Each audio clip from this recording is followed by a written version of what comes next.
Hey, bienvenue dans une nouvelle vidéo de Biblioquête épisode 3. Le concept c'est que j'emprunte des livres soit à la médiathèque, soit autre part, de la part des proches et tout. Et je vous en fais un débrief de ces lectures ici dans ce petit vlog.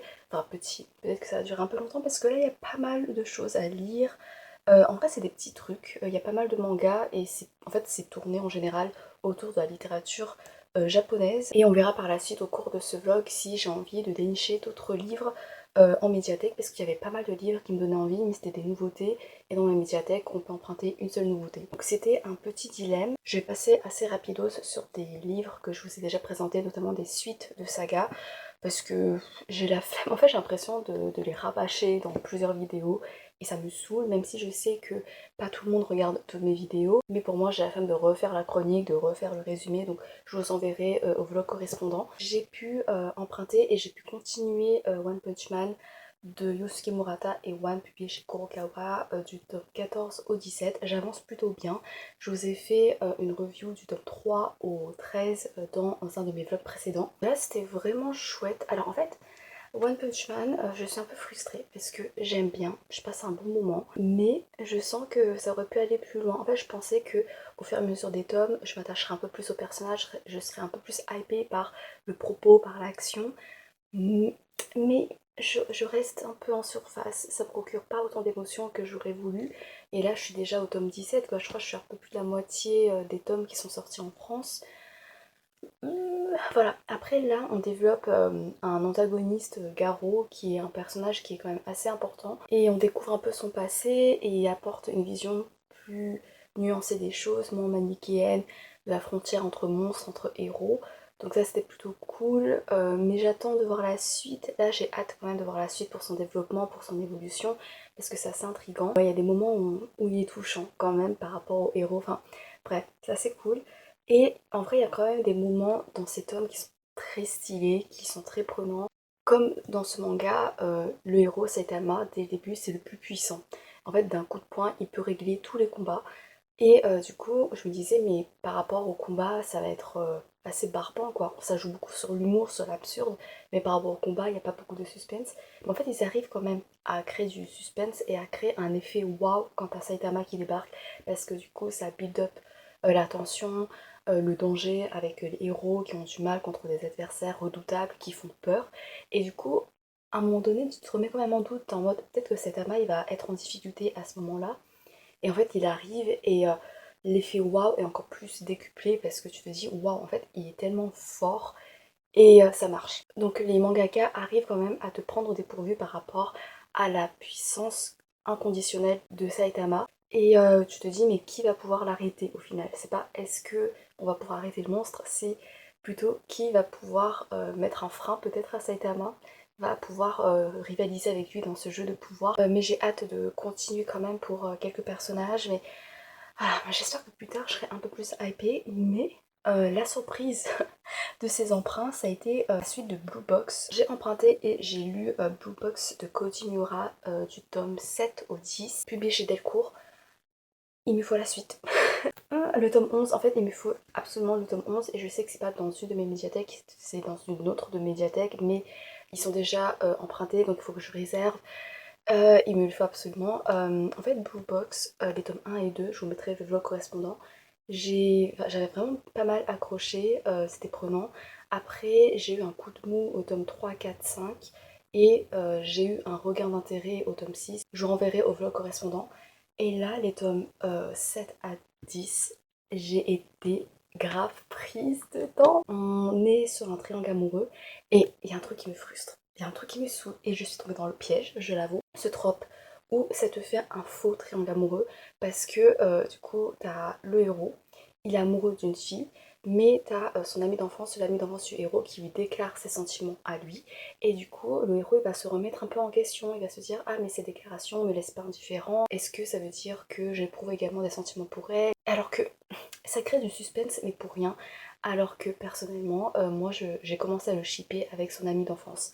Mais on sait qu'il va jamais finir avec le perso secondaire dans un triangle amoureux, en plus un faux triangle amoureux, parce qu'il a déjà des sentiments pour quelqu'un d'autre, et c'est des sentiments qui sont tellement forts, qui sont solides et tout. Mais le récit a quand même réussi à me remettre en question dans ces certitudes-là. Du coup pendant un moment j'ai commencé à espérer, et au final, bah non, évidemment qu'il va quand même aimer l'autre. J'étais quand même prise par rapport au angsty dans les romances. Et je pense que c'est parce que j'aime beaucoup les persos féminins. On en a de nouveaux qui apparaissent. Elles ont plusieurs archétypes différents. Elles sont cool. Elles sont attachantes à leur façon. Voilà, elles sont pas parfaites. Mais du coup, c'est trop cool. Je suis un peu moins attachée, je pense, au prota féminin.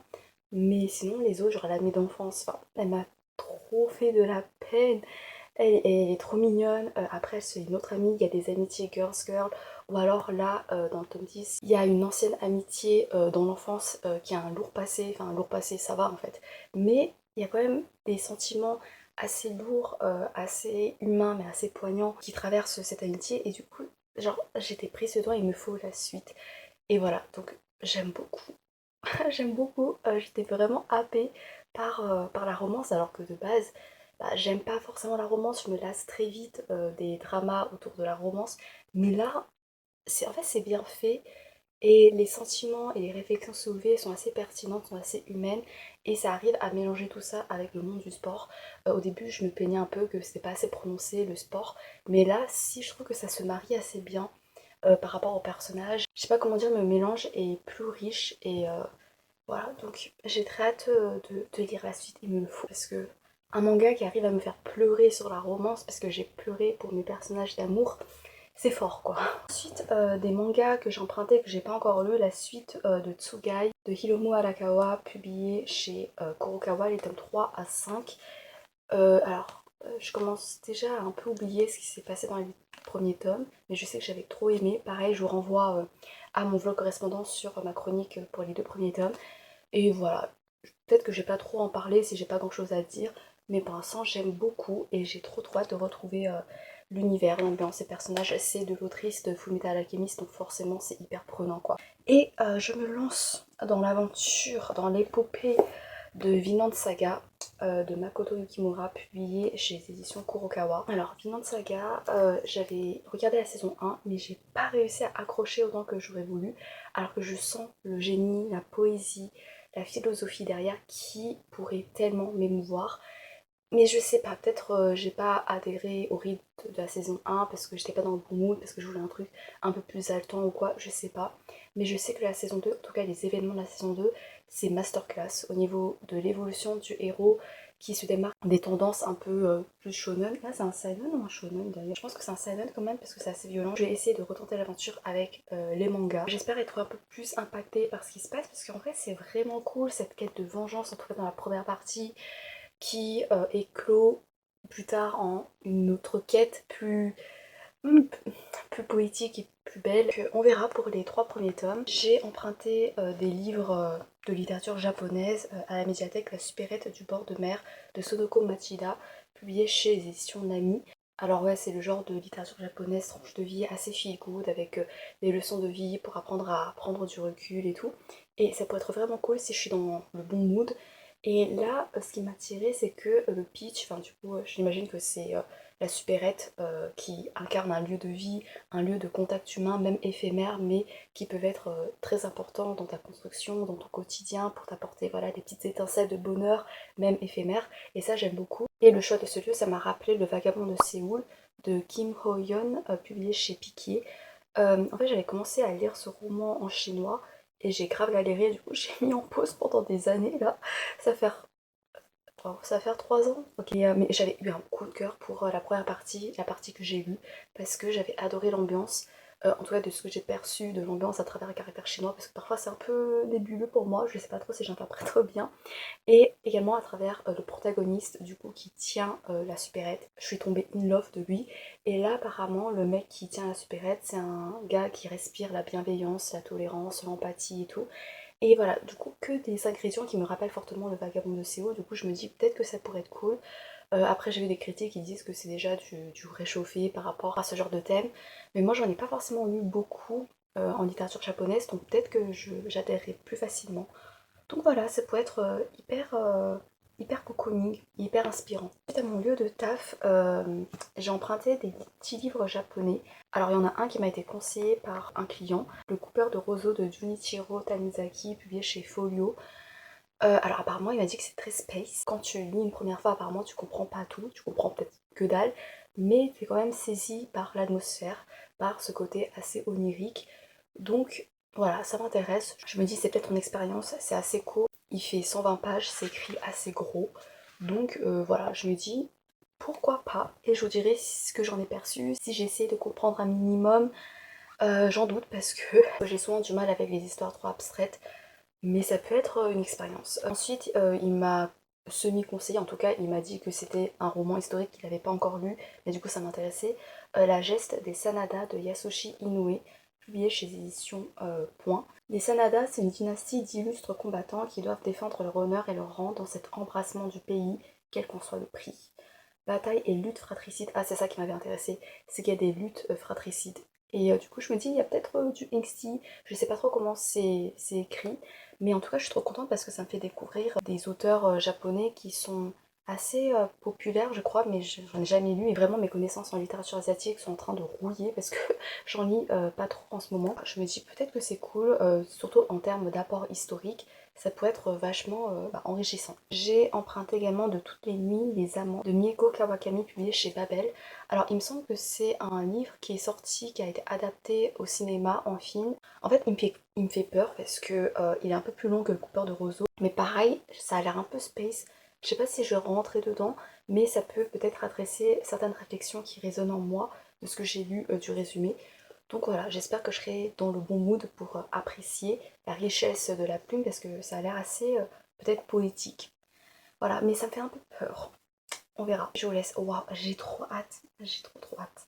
Le vendredi 26 juin et je vous retrouve rapidos pour un petit update lecture. Petit, je l'espère, parce que comme ça je vais pouvoir éteindre la caméra et allumer le ventilo parce que en fait c'est un calvaire de tourner pendant la canicule. Je vous retrouve pour parler brièvement des 3 premiers tomes de Vinland Saga de Makoto Yukimura, publié chez Kurokawa. Alors au niveau du contexte historique, c'est assez prenant, c'est très intéressant pour moi particulièrement parce que c'est un contexte qui m'est complètement étranger. On baigne dans le XIe siècle, dans des guerres entre les actuels Danemark, Norvège et Angleterre. On a des vikings, on suit une bande de mercenaires.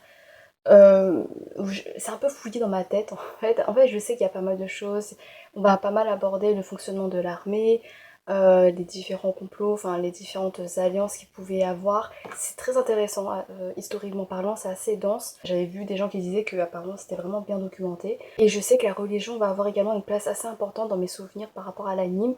Et ça, je redoute un peu parce que la religion dans les fictions, c'est pas forcément mon sujet préféré. J'ai pas mal de mal à appréhender ce genre de sujet. Donc on verra, j'espère que ça va quand même le faire. D'autant plus que là, j'accroche beaucoup mieux au format du manga que dans l'anime. Dans l'anime, j'étais vraiment détachée de ce qui pouvait se passer, des conflits, alors que là, je suis vraiment prise dans l'action, dans les rebondissements, dans voilà, les différentes manigances de la bande qu'on suit. Et donc on va suivre une bande de mercenaires qui va parfois s'allier au pouvoir, en tout cas pour travailler pour eux, mais eux, surtout, ils travaillent dans leurs propres intérêts. En fait, ils pillent, ils saccagent les villages dans lesquels ils passent et tout pour l'argent. On va suivre notamment Thorfinn qui est un jeune mercenaire qui est dans cette bande mais qui n'appartient pas véritablement à cette bande. En fait il les suit dans l'espoir de pouvoir un jour prendre la tête, tuer le mec qui est à la tête de cette bande là parce que c'est le mec qui a tué son père à lui. Dans les premiers tomes on apprend le passé de Thorfinn, voilà ça nous est délivré assez rapidement. On voyait que dans son enfance comment il admirait, il adulait son père, qui était un grand guerrier, foncièrement gentil également, et qui essayait un peu de dévier son fils des intérêts de la guerre, parce que du coup son père c'était un ancien guerrier, il a vu les horreurs de la guerre, il a pris du recul, il a vu que c'était pas ça le plus important, et du coup il a voulu inculquer des enseignements, des valeurs à son fils. Il lui a dit par exemple qu'il n'a pas d'ennemi dans ce monde et qu'il n'a aucun droit de prendre la vie de quelqu'un d'autre parce qu'il n'a pas de véritable ennemi dans le monde. En fait, c'est une philosophie, une réflexion qui est très pacifiste et qui est très noble, mais je pense que c'est trop noble pour moi parce que là, je suis tellement pétrie de rage et de révolte face à la canicule, face au réchauffement climatique. Je me dis, mais on sait c'est qui les vrais fautifs, hein. Voilà, voilà. Je vais pas trop avancer, du coup je me dis encore on a des ennemis dans ce monde et j'ai du mal à embrasser cette perspective là qui est très libératrice et qui est très sage, hein, mais dans le monde dans lequel on est j'arrive pas. Bref voilà, petite parenthèse. Du coup ça rend le truc encore plus poignant parce que quand on se retrouve dans le présent, on voit que Thorfinn lui il est aveuglé par sa quête de vengeance, il ne vit que pour ça. Il ne va pas s'offrir une once de bonheur, une once de sérénité, même un petit moment où il peut baisser ses gardes, il est toujours renfermé, il est vraiment hostile au monde extérieur et il s'exprime seulement par la violence. Et en tant que mercenaire, du coup, il agit de manière à vraiment se détacher des rencontres qu'il pourrait faire, à se détacher vraiment des autres humains et de sa famille également. Et du coup, en fait, ça fait mal au cœur parce que tu vois à quel point il est encore jeune et à quel point en fait il emprunte cette route comme s'il n'avait pas le choix, quoi. Il est complètement obnubilé par cette haine qu'il a et bon voilà, du coup c'est hyper triste. Je me rappelle que ce qui m'avait fait défaut également dans l'anime et en fait dans le manga également, c'est qu'on s'attache pas vraiment à la bande de mercenaires, enfin en tout cas moi je suis pas du tout attachée à eux parce que j'imagine que ça se passait également comme ça dans l'histoire, mais donc on va suivre donc des vikings.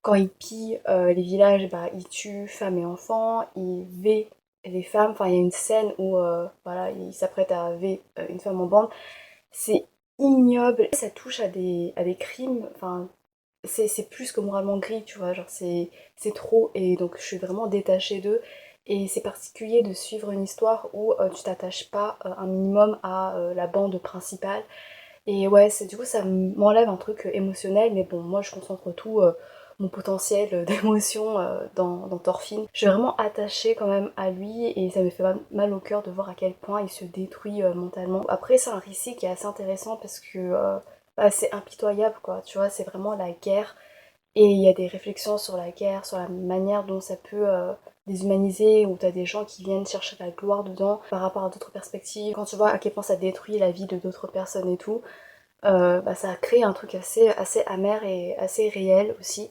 Donc voilà, j'ai très hâte de lire la suite. J'ai lu un petit roman, alors là je vais avoir du mal à vous en parler. C'est Le Coupeur de roseaux de Junichiro Tanizaki, publié ici chez Folio. C'est un très court roman qui reprend apparemment un vieux conte, qui s'inspire librement de ce vieux conte. Alors on va suivre un homme dans sa promenade nocturne où voilà, il va apprécier la beauté de la lune qui se reflète sur l'eau et il va partager des coupes de vin avec un homme qu'il vient de rencontrer.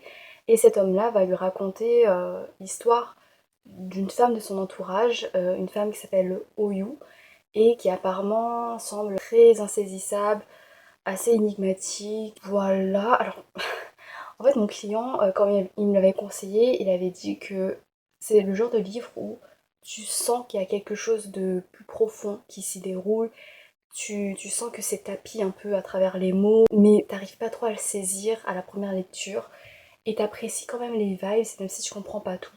Et c'est vrai. En fait, tu sens que c'est... Genre, il y a plus que ça, plus que l'histoire, mais j'avoue, je sais pas.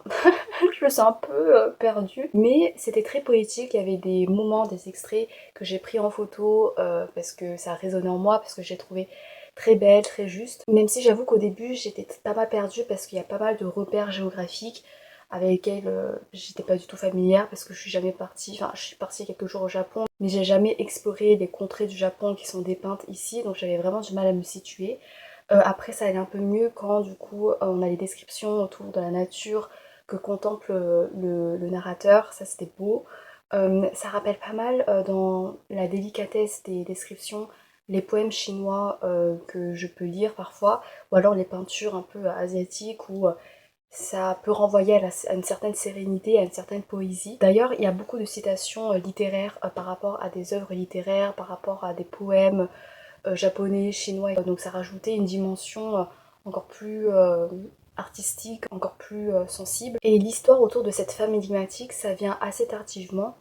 C'est l'histoire d'une famille assez déroutante. Une famille dans laquelle tout le monde essaie de satisfaire cette mystérieuse femme, Oyu, comme une sorte de déité. T'as l'impression limite qu'elle est onirique comme femme. Tu commences à remettre un peu en question son existence comme une entité qui hante les personnages après l'avoir rencontré, comme peut-être une allégorie ou un élément de la nature. Enfin, je sais pas, en fait, ça se fond pas mal dans ce portrait de la nature un peu, enfin bref, je suis perdue. Est-ce que ça se sent que je suis perdue et que j'essaye un peu de meubler? Pareil en fait, le coupeur de roseaux. J'étais en mode bah c'est qui le coupeur de roseaux parce que c'est jamais mentionné. Après j'imagine que c'est une métaphore.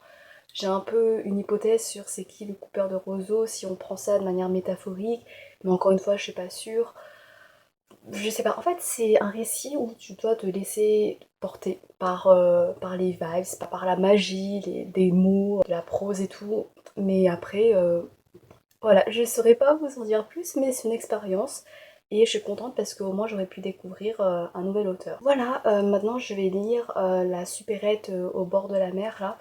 J'espère que ça va me faire du bien, j'espère que ça va me rafraîchir. Oh la mer. Oh, ce serait tellement bien de se baigner là. Ça devrait être un roman où j'arriverai un peu mieux à pitcher que celui-là. Juste 30 secondes pour vous dire que j'ai commencé le roman. Je viens de finir le prologue et je n'aime pas du tout. Je sais pas du tout ce que ça annonce, j'espère que c'est un mauvais départ. Juste un mauvais départ, mais en fait ça va s'embellir par la suite et que ça va pas prendre la route annoncée par le prologue. Et le ton aussi, j'aime vraiment pas. Donc on va voir, mais je cale déjà. Je retrouve, on est le dimanche 28 juin et je vais un peu parler de ce roman que j'ai pu lire, La supérette du bord de mer de Sonoko Machida, publié chez Éditions Nami, une maison d'édition que je connaissais pas du tout. Donc c'est une bonne découverte. Pour ce roman, je suis un peu partagée. Globalement, j'ai passé un bon moment, mais j'ai pas mal de choses à redire. En gros, on est au Japon, on suit des personnages qui sont des habitués d'une supérette, et dans cette supérette, il y a un truc particulier, c'est notamment par rapport au gérant, qui apparemment, je sais pas comment dire, en fait, il diffuse beaucoup de phéromones qui attirent les gens et qui lui dotent d'une aura assez particulière, assez sensuelle. En tout cas, il attire les gens. Voilà, il est très charismatique, il est gentil, il est magnifique. Et donc, il s'est constitué un petit fan club fidèle et ça attire les clients. Ça fait que cette supérette, c'est un lieu de rendez-vous assez particulier. On va suivre à chaque chapitre différents profils de vie qui vont s'y mêler, qui vont se croiser et qui vont faire ressortir plusieurs thématiques par rapport à leur parcours de vie. Et du coup, voilà, ça va aborder plusieurs questionnements, plusieurs réflexions qui concernent des tranches d'âge assez différentes, assez diversifiées. On va parler de quête d'identité chez les collégiens, on va parler de reconstruction, de problèmes de santé, notamment pour les personnes âgées, de la manière dont on peut redémarrer une nouvelle vie à 30 ans. Et ça montre comment, dans ces réflexions-là, les petites connexions hasardeuses qui peuvent se faire peuvent illuminer le quotidien et peuvent inspirer. On voit comment un lieu banal comme une supérette, ça peut devenir une sorte de pôle de vie assez vibrant, assez inspirant, assez chaleureux. Ça c'est cool, en vrai, il y a des histoires qui m'ont touchée, il y a des histoires qui sont vraiment cool, ce sont des thématiques qui me touchent, qui m'attendrissent. En général, le fait de voir que voilà, il y a des connexions entre des personnes qui ont pas du tout voilà, les mêmes parcours, qui peuvent quand même s'apporter mutuellement, qui peuvent quand même s'inspirer, c'est très touchant et puis c'est très rafraîchissant. Le truc ici, alors il y a plusieurs trucs que je reproche, c'est au niveau par exemple du langage. Je trouve que c'est un peu cartoonesque au niveau des réactions. C'est très exagéré. En fait, c'est vraiment propre au manga. Je trouve que ce genre de livre, ce genre d'histoire, transposé sur le format du manga, ça aurait été mieux, ça aurait été plus fluide, plus naturel. Parce que au niveau du langage, parfois c'est un peu trop familier. Après, j'imagine c'est parce que dans la langue de base, c'était déjà comme ça, dans la plume de base. Mais du coup, transposé à travers la traduction, je trouve que ça met encore plus en avant le fait que c'est trop familier peut-être. C'est moins naturel en français, donc peut-être qu'il aurait mieux valu retravailler à travers la traduction. Je sais pas, ça met beaucoup en avant le fait que du coup ça se constitue un peu comme une sorte de found family, enfin en tout cas le fait que dans cette entreprise ça se passe bien et du coup on s'y sent un peu comme dans une deuxième famille, ce qui est en fait assez red flag. En fait, je trouve que ça occulte pas mal les conditions de travail parce que voilà, tout est beau, tout est frais. Les employés ils sont super contents de travailler pour un gérant qui les aime, qui se soucie d'eux. Mais le gérant, il n'hésite pas non plus à, j'ai l'impression, modifier leurs horaires, leur demander des horaires qui sont quand même assez épuisantes, de multiplier les horaires quand par exemple il y a un déficit d'employés. Voilà, c'est un peu abordé sous le coup de l'humour, et ça dérange pas les employés parce qu'ils aiment bien le gérant, mais dans la vie de tous les jours, t'as l'impression parfois que le travail prend le pas sur leur vie personnelle, quoi. Donc c'est pas très réaliste de ce côté-là et c'est même assez red flag de considérer l'entreprise comme ta deuxième famille parce que du coup ça fait passer des choses qui peuvent être assez abusives. C'est peut-être un peu trop fantasmé comme cadre de travail et ça rend pas compte forcément, j'imagine, de véritables conditions de travail d'employés qui doivent travailler dans une supérette. Ça peut être assez fatigant. Au niveau des personnages, alors en fait, du coup, l'un des héros, l'un des personnages phares, c'est ce gérant-là qui attire du monde, qui apparemment dégage quelque chose de très sensuel, de très attrayant. Mais en fait, on le sent pas en tant que lecteur. En fait, apparemment, ce gérant, il est super gentil et c'est ça aussi qui séduit les gens. Mais on le réduit beaucoup à cette aura avec ses phéromones et tout. Et on le développe pas à travers des actions concrètes. Et du coup, en tant que lectrice, moi, j'ai pas senti qu'il y ait quelque chose de particulier. En fait, ça en dit beaucoup sur lui sans le montrer concrètement en action, quand il fait de bonnes actions, quand vraiment il fait preuve de charisme, il fait preuve de gentillesse.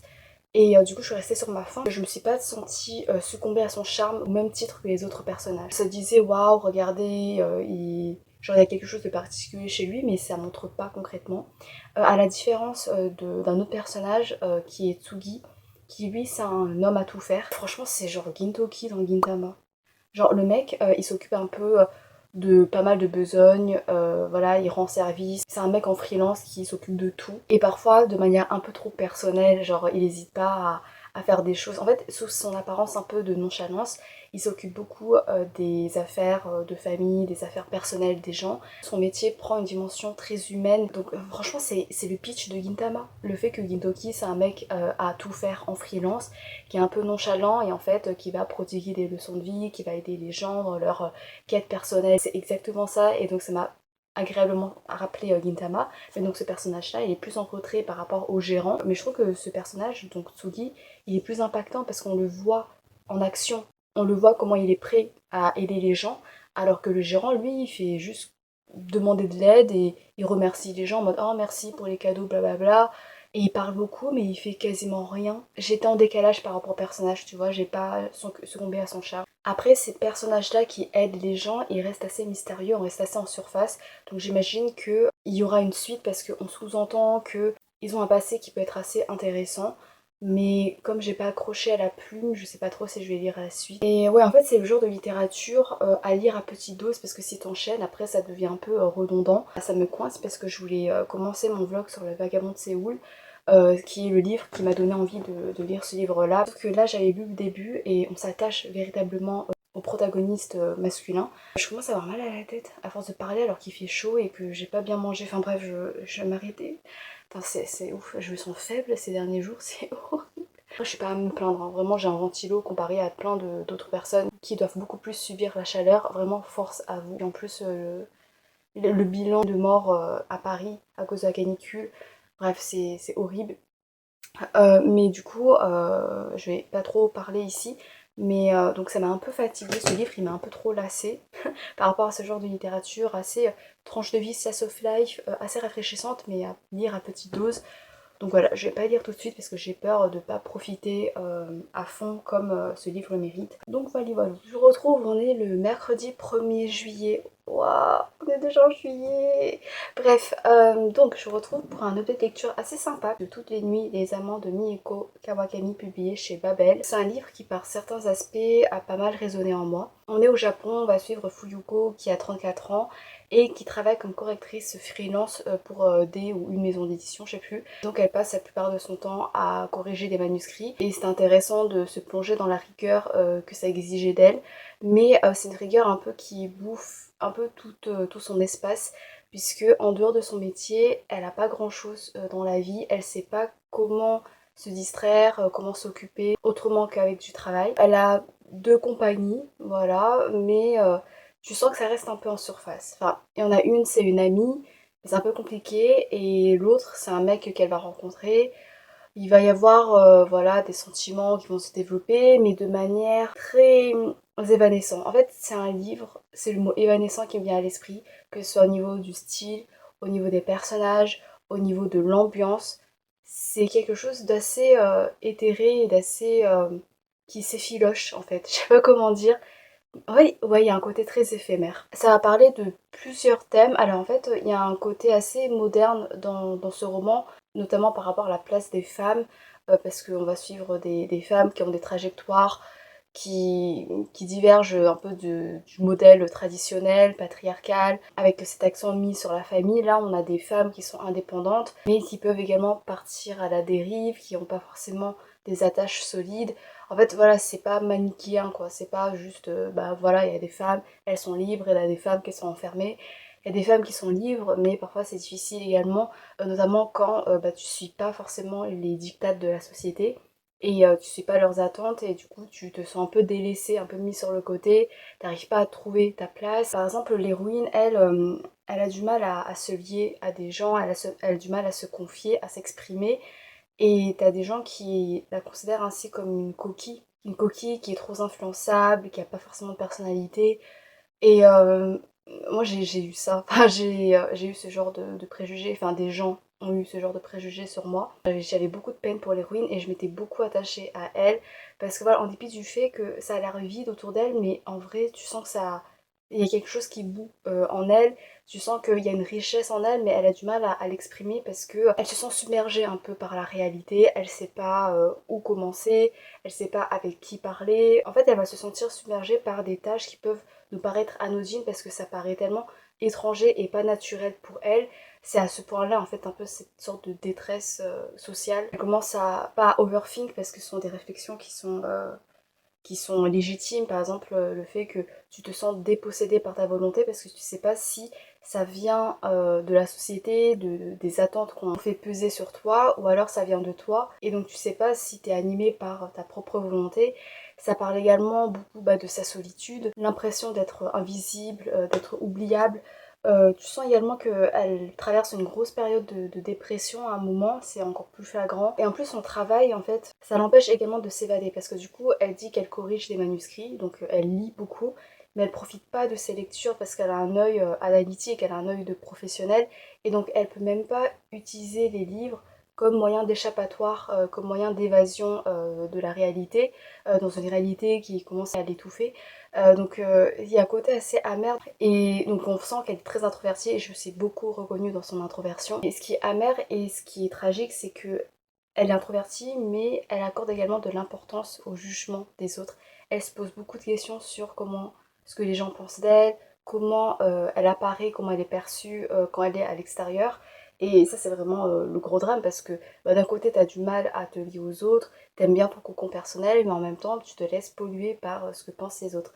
C'est horrible. Au niveau de l'introversion et tout, il y a également des moments assez awkward et j'aime trop les personnages socialement awkward avec des moments un peu embarrassants, un peu gênants. Par exemple, plusieurs fois, elle va boire un café avec un mec qui commence à être une connaissance puis une compagnie familière. Mais au début, c'est très gênant parce qu'ils savent pas de quoi parler.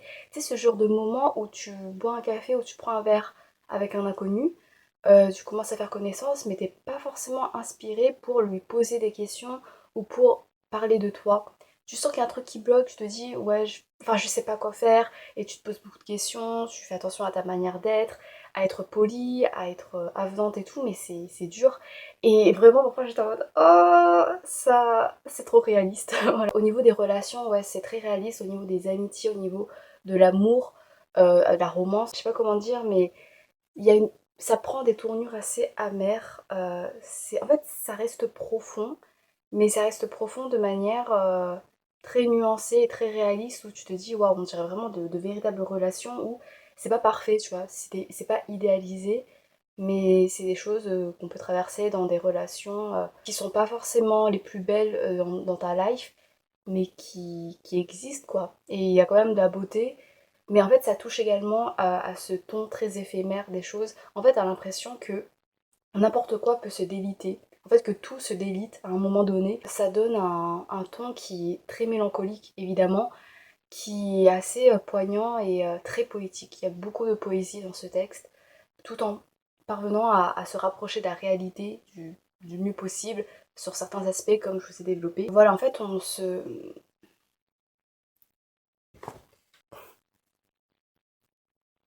Euh... suis en train de vous parler de l'introversion, du fait que parfois t'as du mal à composer avec la réalité, avec les gens, que tu te poses des questions et tout. Et là, je viens de recevoir un message du boulot qui me dit que voilà, il y a eu un changement de dernière minute. On me demande si je suis disponible pour animer une activité.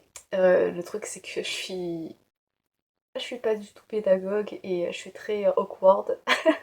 Mais bon, je vais le faire, je vais répondre après. Du coup, je voulais également parler du fait qu'il y a plein de sentiments qui sont très humains. Par exemple, quand t'es anxieuse à l'idée de prendre des mauvaises décisions, mais du coup, ça te paralyse pour prendre des décisions et t'envies le courage des autres, la résilience, la persévérance des autres qui arrivent à avancer, à être ambitieux dans la vie et tout. Et toi, t'es là, t'es waouh. Ça va explorer pas mal de sentiments de l'héroïne qui pense beaucoup, qui se remet beaucoup en question, qui a un profond mal-être également parfois, mais qui arrive quand même en fait, à trouver waouh, des beautés, ça veut rien dire, mais de la beauté dans des petits détails du quotidien, pour une attention assez minutieuse dans ce qui peut composer le quotidien. Par exemple, c'est des scènes banales où ils sont au café, ils ne sont pas très inspirés l'un par l'autre, même s'ils s'apprécient, mais voilà, il y a de longues plages de silence et ça, mon Dieu, je me suis tellement reconnue dans ces silences et tout, je suis en mode oh, c'est un peu gênant parce que je sais pas quoi dire. Et du coup, ils vont regarder voilà, les gens passer, ils vont regarder la rue et tout. Et je sais pas comment dire, mais il y a cette vie-là, bah, ça accentue un peu la solitude, peut-être. Mais c'est beau aussi la manière dont c'est dépeint, dont c'est décrit. Pareil, l'héroïne, elle a une fascination un peu pour les lumières, la nuit. Quand tu sais qu'elle prend pas forcément beaucoup de temps d'habitude pour regarder autour d'elle, pour se promener, parce que elle reste cantonnée à chez elle. Donc il y a un côté assez magique, limite. Je sais pas comment dire en fait. Genre, il y a, il y a des petits détails du quotidien qui sont retranscrits, qui sont mis en avant de manière très douce, ce qui m'a touchée. Donc je vous conseille, après c'est très lent, hein, c'est assez contemplatif, mais j'étais dans le bon mood pour apprécier, j'étais dans un mood assez introspectif également, donc ça m'a fait du bien et j'aime beaucoup la couverture. Normalement j'aurais dû lire La geste des Sanada, qui est un livre historique composé de nouvelles, mais là j'avoue que j'ai la flemme. J'ai la flemme, j'ai envie de passer à autre chose. Et j'avoue, ouais, format des nouvelles, faut vraiment que je sois dans le bon mood. Et là, j'ai pas. Je sais pas. Je sais pas. Je verrai. Je verrai, on verra. Mais ce vlog n'est pas fini parce que du coup, c'est un peu un vlog spécial littérature japonaise. Et je vais l'étendre un peu à pop culture japonaise. Ce samedi, il y a un événement autour de JoJo's Bizarre Adventure, je sais pas si vous connaissez, c'est un manga légendarissime, c'est cultissime, c'est incroyable, et je suis hyper fan, et là, du coup, ce week-end, samedi, il y a un événement autour de ça, avec des conférences, avec voilà, des rencontres, des jeux peut-être, je sais pas trop, et surtout, il y a le concert d'un des artistes les plus emblématiques de l'univers de JoJo, qui a chanté deux openings mais emblématiquissimes de JoJo, même de la pop culture japonaise en général, tellement, surtout Bloody Stream, bref, c'est l'artiste Koda, et en fait j'arrive même pas à y croire que je vais le voir. Je suis en mode mais c'est comme voir un personnage de Jojo limite. Tu sais, en mode mais il existe vraiment? Genre c'est pas juste une légende que j'écoute parfois et qui m'ambiance de ouf, qui me hype de ouf dans les karaokés au cours des conventions japonaises et tout. Non, il existe vraiment et je vais l'entendre en live. Bref, du coup peut-être que je vous emmènerai un peu avec moi pour conclure ce vlog là parce que j'ai envie de garder un souvenir. Et waouh! En fait j'arrive même pas à y croire sur ce samedi. Et également, c'est vraiment 2026 pour les weebs, c'est vraiment la meilleure année ever. Vous voyez Gintama. Gintama, j'en ai parlé dans mes trois livres préférés ever. C'est genre mon manga préféré ever depuis 2015. Ouah, ah, oh, ça fait plus de 10 ans, ça va faire bientôt 11 ans. Et en fait, je suis fan des openings, des génériques. Et il y a un groupe qui a chanté beaucoup de génériques pour Gintama. Et ces génériques figurent parmi mes préférés. Vraiment, je les écoute à fond depuis une dizaine d'années, quoi. Et en fait, ils vont venir en concert en France, à Paris, donc, mais en France. Et je suis trop contente. Le bémol, c'est que, en fait, entre-temps, ils ont changé de chanteur. Et donc, je trouve ça dommage parce que je pourrais pas écouter la voix originale qui a tant sublimé les génériques que j'écoutais. Mais c'est pas grave parce que le chanteur il est vachement cool aussi. Et c'est un groupe également qui a chanté des openings de IQ. Imagination, I'm a Believer et Orange. Et incroyable, magnifique, ce sont également des openings que j'adore. Donc voilà, j'ai pris mon billet. Et en fait, c'est l'un de mes groupes préférés, donc je suis comme une folle. Voilà. Et si vous voulez, je vous mettrai voilà, des exemples de titres en barre d'infos si ça vous intéresse. Mais je suis en mode, mais incroyable, parce qu'en fait, c'est sûr et certain qu'ils vont chanter des génériques de Gintama, parce que ça figure parmi leurs chansons populaires. Et du coup, c'est sûr que là-bas, il va y avoir des fans de Gintama. Et en fait, Gintama, c'est tellement pas populaire en France. Maintenant, dans les conventions, il n'y a plus rien. Il n'y a plus de cosplay, il n'y a plus de fanart de Gintama. Le fandom est mort depuis la fin du manga. Et c'est hyper rageant. Et donc là, je me dis, je vais pouvoir peut-être re-rencontrer des fans. Et en plus, en chantant à l'unisson, genre, les chansons qui nous ont tellement apporté. Donc j'espère que je pourrai y aller. Et voilà, voilà. Donc, bilan quand même un peu. Est-ce que je vous fais un bilan? Moi, je vous ferai un bilan plus tard avec le bilan du concert. Je vous laisse et on se retrouve pour... voilà.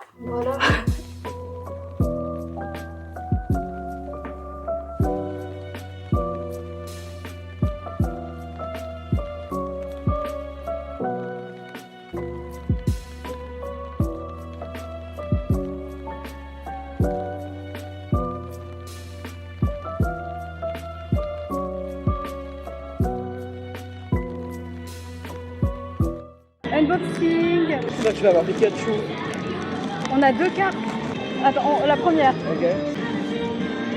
Oh, j'ai Speedwagon. Ah, c'est Speedwagon? Je sais pas qui c'est, moi. Le fake fan. Si, c'est... Dans ça, capturé par les Oui. nazis et Ah, rage. mais c'est un fic? Et moi, j'ai commencé. Oui. Ah, j'ai César. Ah, bah. T'as Dio. J'allais dire que j'ai eu César, mais c'est vraiment le gros fan par excellence. Je suis pas fan, mais c'est beau. Franchement, c'est super beau. Ouais, Nouveau concept, nouveauté, créativité. それで、レコーディングスタジオに行ったらジョジョの奇妙な冒険って知ってるっていう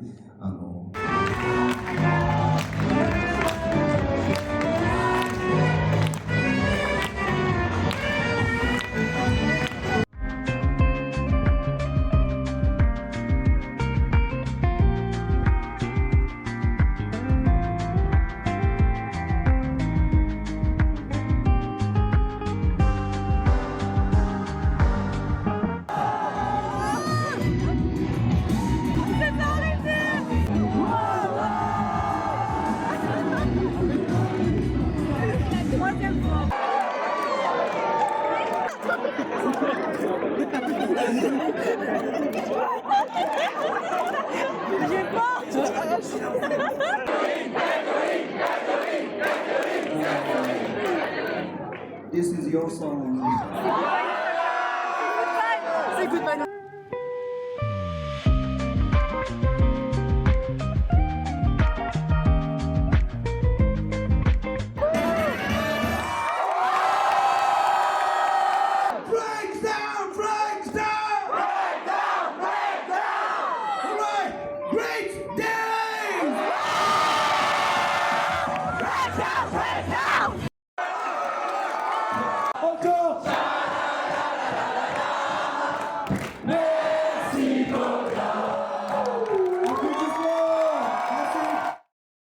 Dimanche 5 juillet et je reviens pour faire un petit débrief de l'événement autour de JoJo's Bizarre Adventure et un petit bilan général de mes lectures de ce vlog. Concernant Jojo, c'était incroyable, voilà. Évidemment, donc en fait c'était un petit événement parce que c'est la première édition. C'est encore à peaufiner un peu, mais vraiment pour une première édition c'était plutôt réussi. C'est assez petit, il y a quelques stands de créateurs, d'artistes, mais il n'y en a pas forcément beaucoup, mais bon c'est pas grave, ça faisait quand même de belles découvertes. J'ai rien acheté parce que ça restait quand même cher pour moi. Il y a des figurines qui étaient vraiment de bonne qualité, il y avait des peluches trop mignonnes, je voulais trop, mais bon ça restait un peu cher, j'ai su résister. Concernant les autres activités, il y avait au début une conférence avec Koda, donc l'artiste de Jojo. J'avoue, je suis un peu restée sur ma faim concernant ses réponses, que c'était pas plus approfondi que ça. Après, bon, c'était pas trop dérangeant, c'était assez rigolo, voilà, c'était surtout des questions avec le public. On a découvert également des artistes, notamment Sumika Saxophone qui fait au saxophone des covers de génériques d'anime notamment. Donc elle en a fait quelques-uns et c'était vraiment pas mal. Franchement c'est impressionnant la force je trouve qu'il faut pour jouer du saxophone. Enfin tu sentais à quel point ça lui demandait en effort et en énergie. Et c'était très impressionnant et c'était hyper agréable à l'oreille, enfin c'était assez puissant. Après bah il y avait le concert. En fait genre il me faut un temps d'adaptation, un temps de réalisation parce que quand je vais à un concert j'ai du mal à coïncider l'artiste qui est devant moi avec la musique que j'écoute habituellement, genre sur internet par exemple. Genre je me dis attends c'est cet artiste là qui chante vraiment, qui a vraiment chanté ce que j'adore écouter habituellement dans ma vie. Et du coup au début du concert j'avais du mal à vraiment profiter et c'est malheureux parce que la première chanson qu'il a performée c'était Fighting Gold, donc l'un de mes openings préférés ever. Et du coup j'arrivais pas à être dans le mood, surtout que les gens dans la foule chantaient en même temps que lui, donc j'entendais plus la foule que le chanteur lui-même. Donc ça c'est un truc, je trouvais ça un peu dommage, mais après c'est dur de résister à l'idée de chanter avec lui, parce que ce sont des chansons qui ambiancent de ouf, ce sont des chansons qu'on adore chanter au karaoké, et donc c'est dur de résister, et pareil j'ai chanté également au final, mais j'aimais bien les moments où la foule ne connaissait pas trop les paroles, et du coup on entendait clairement Koda chanter, et il a une voix vraiment particulière je trouve. Si vous voulez je vous mettrai des exemples de chansons. Il a une voix assez... En fait tu sens qu'il met vraiment tous ses sentiments, toute la puissance des sentiments qui traversent l'œuvre dans les paroles et dans la manière dont il clame les paroles et c'est puissant, c'est intense. Voilà. Petit à petit, au fur et à mesure du concert, j'ai réussi vraiment à m'immerger et à me dire waouh, genre ce que je vis, c'est un truc de ouf. Genre devant moi, il y a l'un des artistes emblématiques de Jojo et en plus, il s'est pas contenté de chanter les deux seuls openings qu'il avait chantés. Il a chanté d'autres openings aussi et du coup, c'était incroyable. En fait, le fait de partager ce moment avec d'autres passionnés de Jojo. Ça m'a remis dans ce mood-là. En fait, Jojo, pour moi, ça l'une des communautés les plus passionnées ever que j'ai pu rencontrer, que ce soit en convention ou même sur internet et tout, avec les mèmes, avec les cosplays, mais vraiment les cosplays à ce festival. C'était d'une qualité, c'était diversifié. Mais en fait, j'ai trouvé ça assez grisant, en fait, le fait de retrouver ce mood de Jojo, le fait que c'est tellement coloré, que les gens sont passionnés, qu'on a toutes et tous des avis différents par rapport aux parties, par rapport aux personnages qu'on préfère et tout. Même si j'ai pas pu trop interagir avec les gens parce que j'étais pas cosplayée, parce que j'étais pas d'humeur sociable et j'étais déjà accompagnée, du coup je préférais passer du temps avec mon ami. Mais ça m'a quand même mis dans un mood, j'étais en mode waouh, cette ambiance, ça faisait trop du bien. Et du coup au concert, genre me dire waouh, en fait on a vécu toutes et tous cette expérience de Jojo de manière différente, mais on a quand même suivi la même aventure. Et pour moi c'était dingue. Et ce qui était dingue au concert également, c'est que il avait chanté d'autres chansons également, des chansons que je connaissais pas, notamment un ending qu'il avait chanté pour Naruto. Et du coup je suis allée le réécouter et j'aime beaucoup, donc très bonne découverte.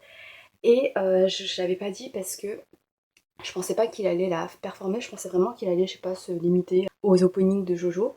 Et en fait, dans Jojo, il y a des personnages qui ont parfois des character songs, c'est-à-dire des chansons qui sont dédiées à eux. Et Koda, il en a chanté une pour Kakyoin, qui est un personnage de la partie 3, qui est un personnage qui est très touchant, qui a un destin qui est assez poignant, assez bouleversant. Sa chanson, ça s'appelle Goodbye Nostalgia, et j'aime beaucoup. Et j'aime beaucoup l'écouter quand je me mets dans un mood très mélancolique, très nostalgique, où je suis en mode voilà, j'ai pas les mots mais je suis juste en mode voilà. En fait c'est une chanson assez niche, tu vois, c'est pas une chanson principale comme les openings. Du coup j'espérais pas trop, je n'osais pas espérer qu'il la chante et il a chanté. Du coup j'ai adoré le fait qu'il ait chanté les openings de Jojo, qu'il ait chanté Bloody Stream, c'était Mamma Mia, incroyable, emblématique, légendaire, mais qui ait chanté Goodbye Nostalgia en live et tu sentais... En fait, Goodbye Nostalgia, je trouve que c'est la chanson parfaite pour montrer à quel point il met vraiment, comme j'ai dit, toutes ses émotions dans sa voix, dans les paroles. Surtout que quand tu te penches sur les paroles de cette chanson de Kakyoin, en fait, ça déroule toute la solitude qu'a subi Kakyoin, cet isolement et le fait que dans la partie 3 où il apparaît, il peut enfin avoir une équipe, avoir une bande d'amis et à quel point ça lui fait du bien en fait. Et c'est tellement doux. Ah, la chanson elle est à la fois douce et poignante, mais comme il faut, avec le, le parfait timbre, avec la parfaite voix de Koda, c'est magnifique. C'est vraiment, ça sublime les paroles et c'est magnifique. Et du coup, il a chanté et j'étais, mais waouh! Genre là, j'écoute Goodbye Nostalgia en live alors que je n'osais pas l'espérer. Pour moi, c'était. Bref. Ah oui, c'est vrai, après, il y avait des bonbons aussi qui tombaient sur nos têtes. Faudrait que j'en mange aussi, du coup j'avais oublié. En fait Koda sur scène tu sens à quel point il est dans son élément, à quel point il est passionné et à la fin l'équipe lui a offert un maillot de foot de l'OL avec écrit Koda 6-9, la trique. Du coup globalement ça m'a donné envie de revoir Jojo, de revivre cette aventure parce qu'il y a tellement de rebondissements, je me rappelle pas de tout, mais j'ai envie de re-rentrer dans cette hype, de m'immerger de nouveau dans cet univers qui est tellement coloré, qui est funky, qui est tellement bizarre, mais dans les meilleurs sens du terme possible. Du coup après avec mon ami on a redébriefé, on s'est repenché un peu sur les OST, sur les souvenirs de l'anime et tout, on était en mode mais waouh, mais ce qu'on a vécu c'était inestimable et je suis trop contente, je suis reconnaissante envers la moi du passé pour avoir accordé une chance à Jojo's Bizarre Adventure parce que comme pas mal de gens j'ai calé au début parce que les premiers épisodes c'est la partie 1, c'est la partie plus introductive, la partie la moins intéressante entre guillemets. C'est dur en fait, tu te dis peut-être que c'est pas fait pour moi mais en fait faut un peu persévérer et après il y a des trucs de malade, il y a des trucs, oh, c'est tellement beau. Et au niveau également de la profondeur de l'œuvre, il y a des gens qui ont pris la parole, des fans qui ont pris la parole et qui ont su parler un peu de cette profondeur-là. Et ça faisait trop du bien. Et j'en ai eu des frissons, je suis en mode, mais oui, c'est vrai, en fait, Jojo, c'est tellement du génie, même en termes des thématiques, des réflexions, de la philosophie, de certains trucs. C'est vraiment cool. Et du coup, j'ai envie de revoir et je vous conseille. Je sais pas si j'en ai parlé déjà dans une de mes vidéos, sinon je le mettrai voilà, en barre d'infos si ça vous intéresse. Mais c'est... En fait, ça peut te changer la vie. Ça colore ta vie. Et ça peut vraiment changer ta vie si tu rentres dans la hype. Après, voilà, je vais pas forcer, ça dépend de vous. Mais je pense que ça vaut le coup.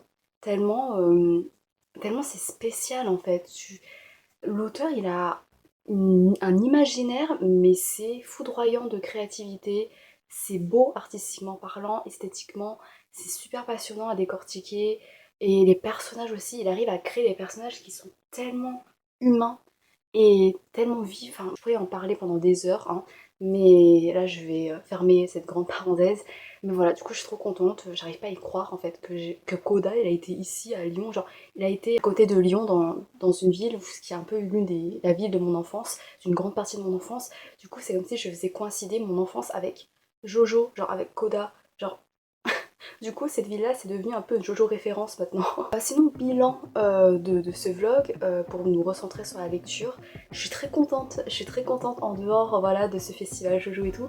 Je suis contente parce que j'ai pu continuer des séries de mangas que j'aime bien, commencer une série de mangas qui peut être assez prometteuse et qui peut également pas changer ma vie je pense, mais genre quand même la chambouler en termes de philosophie encore une fois. Et j'ai pu également découvrir de nouvelles plumes de littérature japonaise, même si voilà, ça n'a pas été 100% positif, mais dans l'ensemble j'ai quand même passé un bon moment, ça a été de belles découvertes. Ma recommandation de ce vlog c'est De toutes les nuits les amants.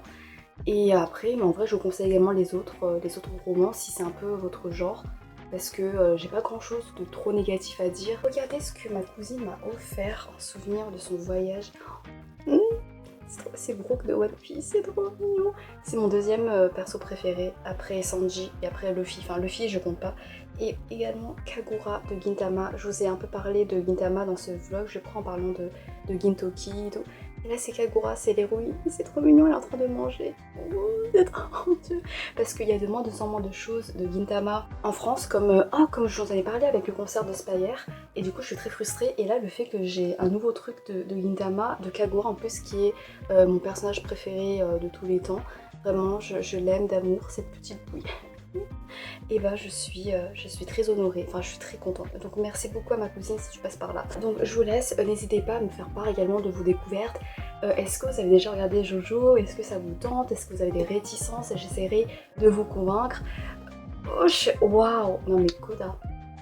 J'espère que voilà, la parenthèse Jojo c'était pas trop long, au pire vous aurez pu skipper. Et j'espère vous retrouver pour d'autres nouvelles aventures littéraires, mais également culturelles pour...